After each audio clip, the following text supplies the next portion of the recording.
12장 2절 지웁니다. 벡터 함수를 공부하려고 합니다. 자, 조금 전에 배웠던 이변수 이상이 되는 함수를 우리가 보통 통틀어서 변수가 많다는 뜻에서 다변수 함수라 얘기를 합니다. 즉 다변수 함수는 보다시피 Rn 공간에서 R로 보내지는 대응관계를 우리가 n변수 함수였다라고 한다면, 자 12장 2절의 벡터 함수는 반대로 계산하려고 합니다. 즉 우리가 R에서 수직선상에서 Rn 공간으로 보내지는 이런 대응관계를 하나 생각해 보려고 합니다. 이런 대응관계를 하나 약속할 생각이에요. 자, 여기서 이렇게 가는 것이 n변수 함수라고 얘기를 했다면, 그러면 R에서 Rn으로 보내는 것을 어떻게 표현할 수 있을까 하는 얘기입니다. 자, 이제 이걸 우리가 벡터 함수라고 얘기를 하려고 합니다. 자, 이제 Rn은 너무 추상적이니까 우리가 이해를 돕기 위해서 우리가 여기를 R3로 제한을 두고 생각을 해보도록 할게요. 왜냐하면 R3는 공간상에 있기 때문에 나름대로 그림을 그려서 좀 더 형상화시키고 이해하기 쉽게 우리가 표현할 수 있거든요. 그래서 우리의 생각을 R에서 R3로 가는 그런 벡터 함수를 약속하고, 이것이 이해가 되면 자연스럽게 Rn 공간으로도 동일하게 확대할 수 있다라고 약속을 하겠습니다. 자, 우리는 여기에서 정역이 실수 전체의 집합일 수도 있고 또는 실수의 부분 집합이 될 수도 있어요. 우리는 이 실수 R의 부분 집합을 인터벌의 약자를 써서 I라고 표시를 하겠습니다. 그래서 I에서 이렇게 R1으로 보낼 수도 있고 R2로 보낼 수도 있고, 우리가 그림을 그릴 수 있는 최대 영역은 R3까지니까 R3까지 보내는 것을 다음같이 약속을 하겠습니다. 이제 이렇게 오는 것이 다변수 함수라고 했다면 이렇게 오는 것을 벡터 함수를 한다라고 약속을 할 거거든요. 자, 이 안에 독립변수를 T라 놓겠습니다. T는 이제 보통 많은 물리적 현상에서 또는 경제 분야에서도 마찬가지인데요. 시간을 나타내는 변수로 사용할 겁니다. 타임의 이니셜을 따와서 그냥 T라 쓴 것뿐이에요. 자, 우리는 여기에서 다변수 함수는 그냥 펑션의 약자를 써서 F라고 보통 표시하는데요. 우리는 여기에서도 F를 써도 상관없어요. F를 써도 상관없는데 우리는 보통 이제 벡터라는 것을 강조하는데요. 그냥 R로 굵은 볼드체로 이렇게 표시하도록 하겠습니다. 자, 근데 판사할 때 이렇게 볼드체는 이게 멀리서 보면 이게 굵은 글씨인지 그냥 이렇게 쓴 건지 잘 안 보이잖아요. 그렇죠? 그러니까 선생님이 앞으로 이렇게 일부러 이렇게 하나를 더 옆으로 표시해서 이거 볼드체예요 라고, 벡터를 나타내는 기호로 쓴 거예요 라는 뜻으로 이렇게 표현하도록 할게요. 자, 이제 보통 스칼라를 표시할 때는 그냥 소문자로, 그리고 이제 만약에 벡터를 표시할 때는 볼드체로 굵은 글씨체로 해서 확연하게 시각적으로 구별해서 사용하고 있거든요. 그래서 판사할 때 이렇게 쓰도록 하겠습니다. 또는 이제 필요하다면 머리에다 화살표를 써서요 벡터예요라고 표현하도록 할게요. 그래서 이제 이런 표현을 그냥 판사를 용이하게 하기 위해서 여러분들이 이 칠판을 볼 때 이게 멀리서 볼 때 이거 벡터야 스칼라야 구별이 잘 안 될지도 모르겠다 싶다면은 선생님이 2기호뿐만 아니라 2기호를 그냥 같이 혼용해서 사용하도록 하겠습니다. 자, 이제 우리는 여기 볼드체로 표시한 이것을 이제 그냥 화살표를 써서 이렇게 써서 표시할게요. 그래야 확연하게 구별이 될 것 같아요. 자, 우리는 여기를 F라 표시했다면 여기는 이제 R 벡터 형태로 표시해 가지고요. 자, 이제 얘를 이 I 안에 있는 원소 T를 보내는 거예요. 그래서 이제 RT 이렇게 될 것이고요. 자, 얘가 R3 안에 원소가 되려면 이 안에 성분이 3개가 있어야 돼요. 이 안에 성분이 3개가 있는데요. 자, 여기서 이제 이 벡터 함수의 성분을 표시할 때, 자, 여기 이렇게 꺾기교를 써서 표시해도 좋고요. 이렇게 표시해도 좋고, 그냥 이렇게 순서상처럼 괄호를 써서 표시해도 좋은데요. 이 두 개의 교를 특별하게 구별해야 되는 상황이 벌어지지 않는 한 그냥 혼용해서 사용하도록 하겠습니다. 자, 이제 RT는 어떻게 했냐면 R3는 공간상에 있다는 얘기니까, 자, X좌표, Y좌표, Z좌표가 있겠죠. 제1 성분은 XT로, 제2 성분은 YT예요. 제3 성분은 ZT 이렇게 표시할 거예요. 그리고 이렇게 표현하거나 또는 이렇게 표현하거나 또는 이 RT를 이렇게도 표현하겠습니다. 자, 여기 XT를 XT 요 I 벡터, 이 벡터라는 걸 강조해서 화살표를 써놓을게요. YT J 벡터, ZT K 벡터예요. 이 교와 이 교는 같은 교입니다. 얼핏 보면 다른데요 라고 할지 몰라도 사실 같은 교예요. 자, 이제 요거는 이제 벡터의 제1 성분, 제2 성분, 제3 성분이라 얘기를 합니다. 쉽게 말해서 그러니까 X 성분, Y 성분, Z 성분인데요. 마치 X좌표, Y좌표, Z좌표를 나타낸다고 보면 돼요. T가 딱 결정되어 있다면은 t가 이제 만약에 t가 취할 수 있는 값의 범위가 알파에서부터 베타까지였다라 한다면 t가 어느 한 값이 딱 정해진다면 x좌표, y좌표, z좌표를 나타내요. 이교하고 이교가 왜 같아요라고 한다면 바로 이거는 좀 더 풀어보면 알 수 있습니다. xt, i 벡터는 1, 0, 0, x축의 기본 단위 벡터라는 것을 이미 앞에서 배웠었잖아요. 그 다음에 j 벡터는 y축의 기본 단위 벡터예요. 다시 말해서 공간좌표를 우리가 앞에서 배웠습니다. 선형대수편에서 벡터를 표현할 때 제1장에서 이걸 다 배웠거든요. 바로 요걸 나타내요. i 벡터의 성분은 1, 0, 0, x축의 기본 단위 벡터를 말합니다. 그리고 j 벡터는 y축의 기본 단위 벡터를 나타내고요. 그 다음에 마찬가지로 k 벡터는 z축의 기본 단위 벡터를 나타냅니다. 0, 0, 1이잖아요. 그래서 i 대신에 100, j 대신에 010, 그리고 k 대신에 001을 다시 바꿔서 집어넣은 다음에 이 벡터의 스칼라배잖아요. 구성원소 모두에다 스칼라배를 하고요. 그리고 벡터의 덧셈은 같은 위치에 있는 것끼리 더하죠. 자, xt에다가 0, 0, 0은 더 하나만 하고요. 0이고 yt가 됐죠. 그리고 여기 0이니까 하나만 하고요. 0, 0, zt 곱하기니까 zt잖아요. 그래서 결국 이 표현이나 이 표현은 같아요. 아까도 말했지. 꺾기교랑 순서상교를 그냥 혼용해서 쓰겠습니다. 그래서 이렇게도 표현할 수 있고 이렇게도 표현할 수 있는데 다 같은 표현입니다. 자, 이제 우리는 이것을 우리가 R3상에서의 벡터 함수라고 얘기를 합니다. 얘를 R3상에서의 벡터 함수라고 정의를 합니다. 근데 여기 보다시피 정역이 그 인터벌의 약자를 써서 i로 돼 있고, 그래서 이 i 안에 속하는 변수가 하나밖에 없어서 보통 이렇게 이 정역 안에 속하는 변수가 하나밖에 없어서 생기는 이런 R3상에서의 벡터 함수에 이 매개 역할하는 변수라 얘기를 하거든요. 이제 t를 매개 변수라 얘기를 할 텐데, 매개 변수가 하나밖에 없으면은 공간상의 곡선을 나타냅니다. 매개 변수가 두 개가 생기면 공간상의 곡면을 나타내게 돼요. 그래서 이런 차이가 있습니다. 자, 이제 우리는 이렇게 해서 약속한 함수를 우리는 R3상의 벡터 함수라고 말을 하도록 하겠습니다. 여기 화면상으로는 잘 구별 안 갑니다. 이거 볼트체로 선생님이 표시하는 거거든요. 일단 그래서 이렇게 화살표를 써서 확실하게 해놓겠습니다. 자, 이것을 R3상에서의 벡터 함수고요. 만약에 이거 R2로 보내면 근데 R2상에서의 벡터 함수, R 아니면 R1상에서의 벡터 함수. 같은 논리로 여기가 Rn, n이라면 성분이 n개가 있어야 되겠죠. 그럼 Rn상에서의 벡터 함수라고 자연스럽게 용어를 확대해서 정의하면 됩니다.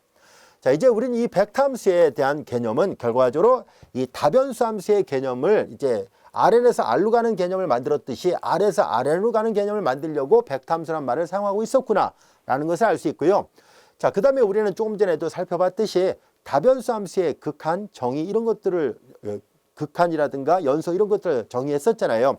마찬가지예요. 우리는 벡터 함수에 대해서도 이런 것들을 어떻게 정의할 수 있을까 하는 얘기인데요. 그냥 말로 설명할게요. 자, 이제 이 벡터 함수의 제1 성분함수, 제2 성분함수, 제3 성분함수라 얘기를 하는데요. 이 벡터 함수의 정역은 다음과 같이 약속을 합니다. 제1, 제2, 제3 성분함수가 모두 정의가 되는, 동시에 정의되는 교집합을 이 벡터 함수의 정역이라 얘기를 합니다. 즉 만약에 xt가 예를 들어서 t가 취할 수 있는 값의 범위가 0부터 예를 들어 1까지예요. 여기가 t축이라 보겠습니다. xt는 여기서 정의가 되고 yt는 2분의 1에서 2까지 정의되고 zt는 마이너스 1에서 만약에 여기가 예를 들어서 여기 좀 더 넓게 해볼까요? 이 정도 왔다라 보겠습니다. 2분의 3까지 정의됐다라 봐요. 즉 얘네들이 다 정의되는 범위가 달랐다라고 가정한다면 이들을 동시에 만족하는 교집합 여기죠. 2분의 1보다 크고 1보다 작은 얘네들 각각이 비록 따로따로 정의됐다 할지라도 이 벡터 함수의 정역은 이들의 교집합을 선택을 해야만 해요. 아시겠죠? 벡터 함수 RT의 정역은 XT와 YT 그리고 ZT를 동시에 만족할 수 있는 정역을 벡터 함수 RT의 정역이라 합니다. 어렵지 않죠? 자, 그 다음에 벡터 함수의 극한은 다음과 같이 합니다.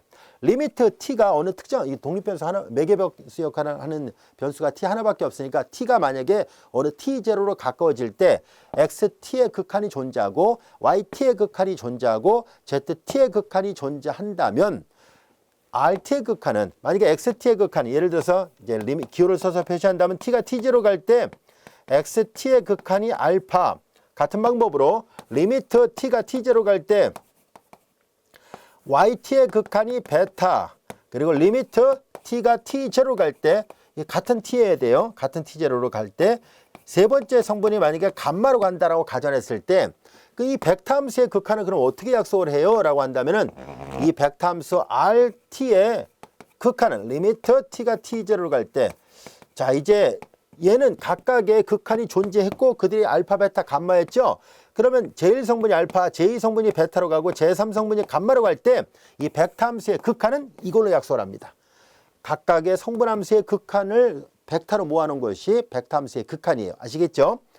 자, 그 다음에 이제 벡터 함수의 연속은 각각의 성분 함수가 연속이면 t = t0에서 연속이면은 이 벡터 함수도 t = t0에서 연속이다라고 정의합니다. 자, 그리고 벡터 함수의 도함수도 쉬워요. 얘네들 각각이 t에 대해서 미분 가능한 함수라면 즉 x'(t), y'(t), z'(t가 구해진다면 그러면 벡터 함수 r도 미분 가능하다라고 얘기를 하고 그래서 벡터 함수의 도함수는 다음과 같다라고 정의를 합니다. 제1성분, 제2성분을 각각 미분하는 거예요. 제3성분도 미분하고 어렵지 않죠? 각각의 성분함수의 도함수들로 모아놓은 벡터가 R'이에요. 이것을 벡터 함수 RT의 도함수라고 정의합니다. 자, 그럼 밑에 정적분은요, 정의 똑같아요.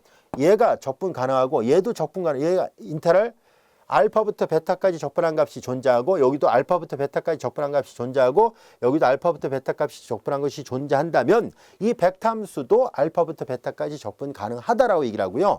이 적분한 값이 만약에 각각 뭐 PQR로 나왔다고 가정해봐요. 그러면 이 RT를 알파부터 베타까지 적분한 벡터 함수의 적분의 결과는 순서상으로 P, Q, R 이렇게 나온다라는 뜻이에요. 즉 각각의 정적분 값을 성분으로 갖는 벡터로 나타난다라는 뜻입니다. 이해할 수 있겠죠? 자, 그래서 벡터 함수의 정의역 극한 연속 도함수 정적분 매우 쉬운 개념이었구나라는 것을 알 수 있습니다. 자, 이제 지금까지 배웠던 내용을 토대로 해서 예제를 하나 풀어보려고 합니다. 자, 벡터 함수의 극한을 구해보시오라고 되어 있습니다. 자, 벡터 함수의 극한은 앞서 얘기했던 것처럼 제1성분, 제2성분, 제3성분이에요. 순서성이 아니라 이렇게 IJK 결합으로 표시해도 같다라고 얘기를 했었죠. 자, 이제 리미트 t가 0으로 갈 때 이 벡터 함수 RT의 극한 구하려고 합니다. 자, 그러면 여기 t 대신에 그냥 바로 0을 대입해요. t 대신에 0을. 자, 이제 여기는 코사인 파이가 되죠. 코사인 파이는 그래프의 갱을 보면 할 수 있듯이 t가 0일 때 코사인 파이만 남잖아요. 마이너스 1이에요.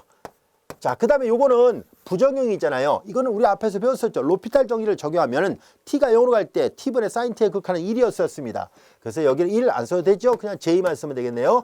자, 그 다음에 t가 0으로 갈 때 2형성 1. 그래서 이제 k 이렇게 돼요. 그래서 요런 벡터가 되고요. 아니면 순서상으로 쓴다면 마이너스 1, 1, 1 이렇게 써도 됩니다. 자, 벡터 함수의 극한 어렵지 않습니다. 자, 이번에는 벡터 함수의 도함수를 계산해 보려고 합니다. 벡터 함수의 도함수는 각각의 성분 함수의 도함수를 구하면 된다라고 얘기를 했었죠. 자, 이제 얘를 미분합니다. t에 대해서 미분하니까 1.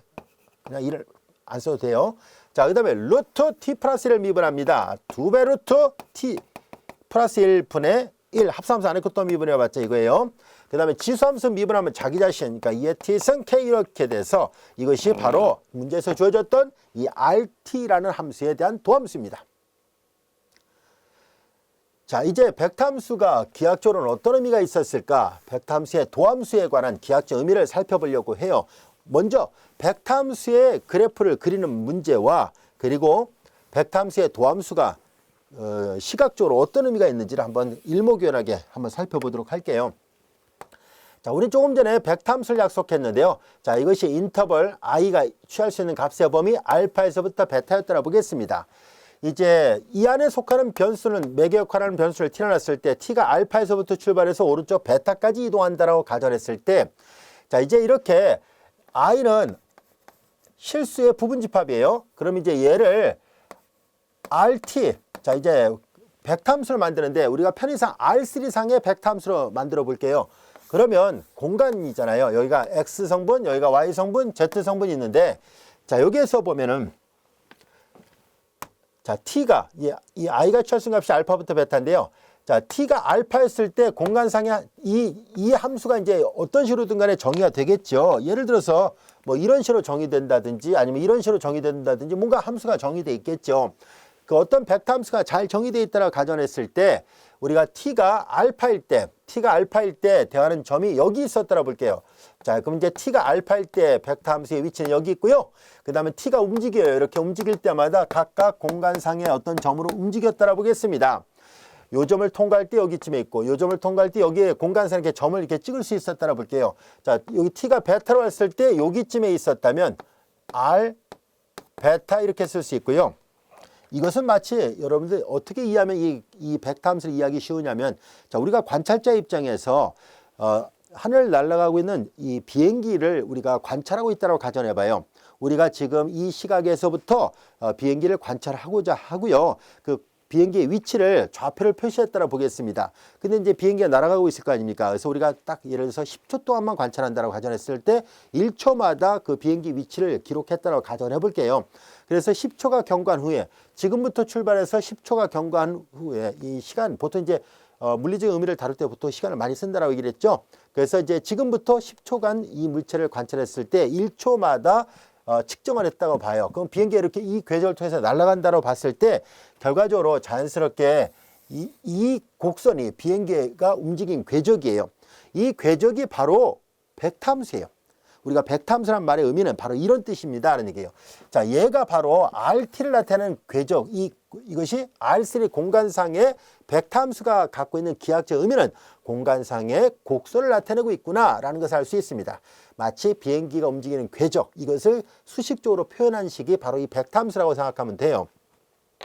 우리는 벡터를 표시할 때 화살표를 많이 썼었잖아요. 시점, 원점을 하고, 그래서 이렇게 위치 벡터. 자, 이제 시시각각으로 변하는 자, 위치가 이렇게 변하고 있었다라는 것을 알 수 있습니다. 여기까지 알 수 있겠죠. 자, 임의 시각 t가 있었고요. 여기가 약간의 증분, 우리가 이제 1초마다 측정을 했다면 사실 이 간격은 1초가 되겠습니다만 우리가 이제 측정한 시각을 그냥 편의상 델타 t만큼의 간격이 있었다라고 가정한다면 여기가 t가 되고 요 점의 위치는 t 플러스 델타 t가 되겠죠. 자, 따라서 우리는 요 시점이 원점이고요. 여기서부터 여기까지 간 이 벡터가 바로 RT라 표시한다면은 그러면 요 지점에 해당되는 벡터는 여기 있죠. 이 벡터가 바로 RT 플러스 델타 T가 되는 거예요. 이해할 수 있겠죠? 여기가 T, 여기가 T 플러스 델타 T입니다. 자, 이제 그러면 여기에서 우리는 뭘 생각할 것이냐면은 다음 같은 벡터를 생각해 봐요. 요 점의 위치가 P라 놓겠습니다. 요 점의 위치가 Q였다고 가정한다면 그러면 P에서 Q를 향하는 벡터를 생각해 보려고 합니다. P에서 Q를 향하는 벡터, 이 빨간색 벡터예요. 이 노란색 곡선의 궤적을 따라가는 게 아니라 그냥 직선 벡터를 나타내고 있습니다. 이 벡터가 바로 PQ 벡터잖아요. P에서 Q로 가는 벡터. 그런데 여러분들이 보면 알 수 있듯이 요 R 벡터에다가 빨간색 벡터를 더한 것이 요 벡터잖아요. 그러니까 PQ 벡터는 이 벡터에서 이 벡터를 빼는 것과 같습니다. 즉 RT 플러스 델타 T에서 RT를 뺀 것과 일치한다는 것을 알 수 있습니다. 여기까지 알 수 있겠죠. 자, 우리는 여기에서 얘가 시간 간격을 나타내고 있다면 델타 T는 이 시간은 이제 우리가 거꾸로 흘러가진 않잖아요. 그래서 우리가 시간을 지금부터 측정할 때 뭐 1초, 2초 지난 후니까 오른쪽으로 가면서 델타 T 플러스 T 더하기 델타 T가 T보다는 더 큰 값이에요. 예를 들어서 5초, 6초, 7초 이런 식이니까. 그래서 델타 T는 양수예요. 그래서 이제 우리는 이 식을 이제 PQ라는 이 벡터에다가 델타 T의 역수를 곱하겠습니다. 이게 시간을 나타낸다면 델타 T가 양수니까 그냥 절대가 안 붙여 그냥 곱해도 되는데요. 그냥 이미 어떤 식을 세운다고 가정한다면 그 절대값을 씌워서 계산한다고 보면 돼요. 자, 이제 그러면 이건 뭘 나타내는지 한번 볼까요?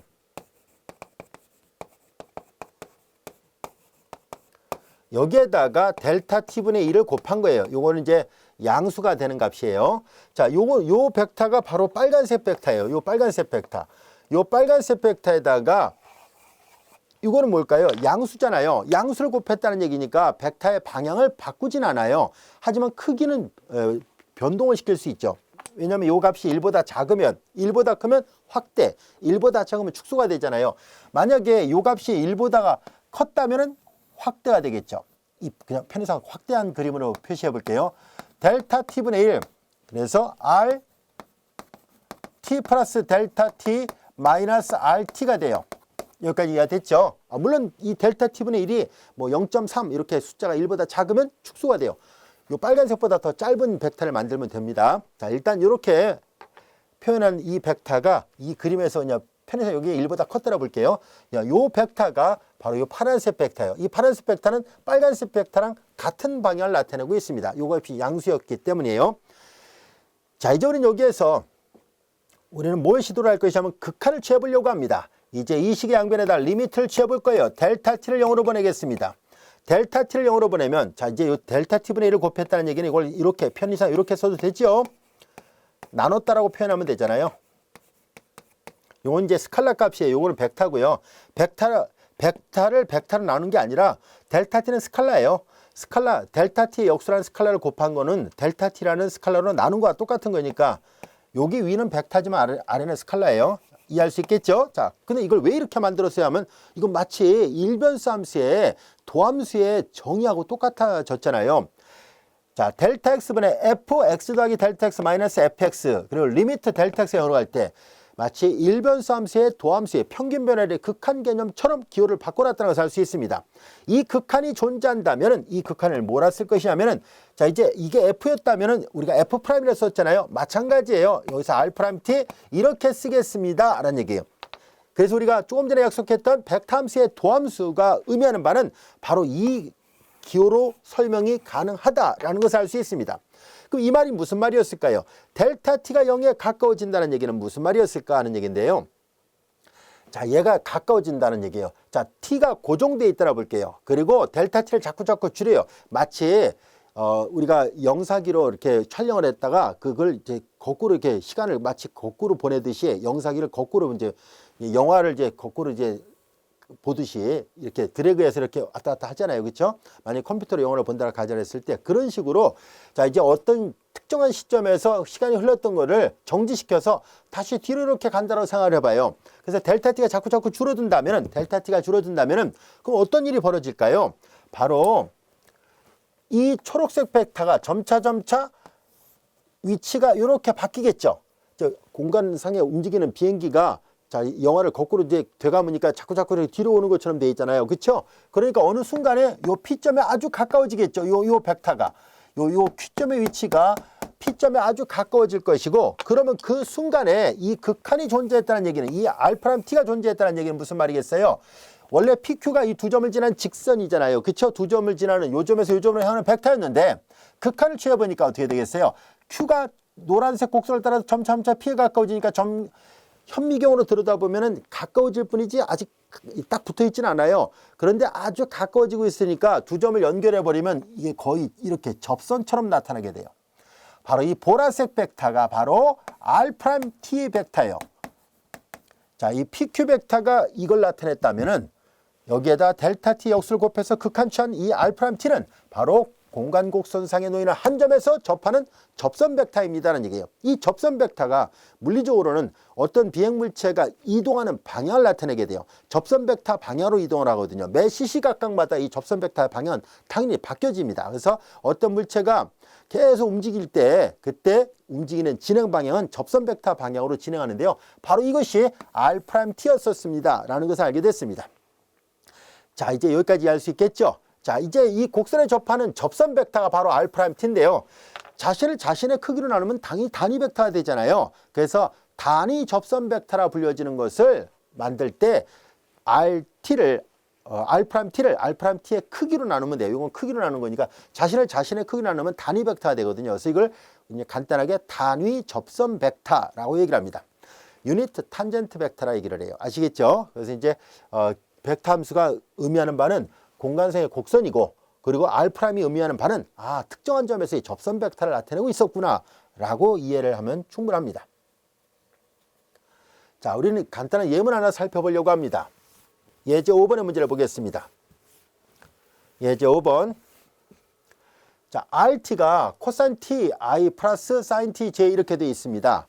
자, 이제 T = 0에서 접하는 단위 벡터를 구해보세요 라는 얘기입니다. 자, t 이퀄 0에서 접하는 단위 벡터, 즉 단위 접선 벡터를 구하라는 얘기예요. 그러면 단위 접선 벡터는 일단 R'을 구한 다음에 자신의 크기로 나눠버리면 되잖아요. 자, 그래서 R'을 구해보도록 하겠습니다.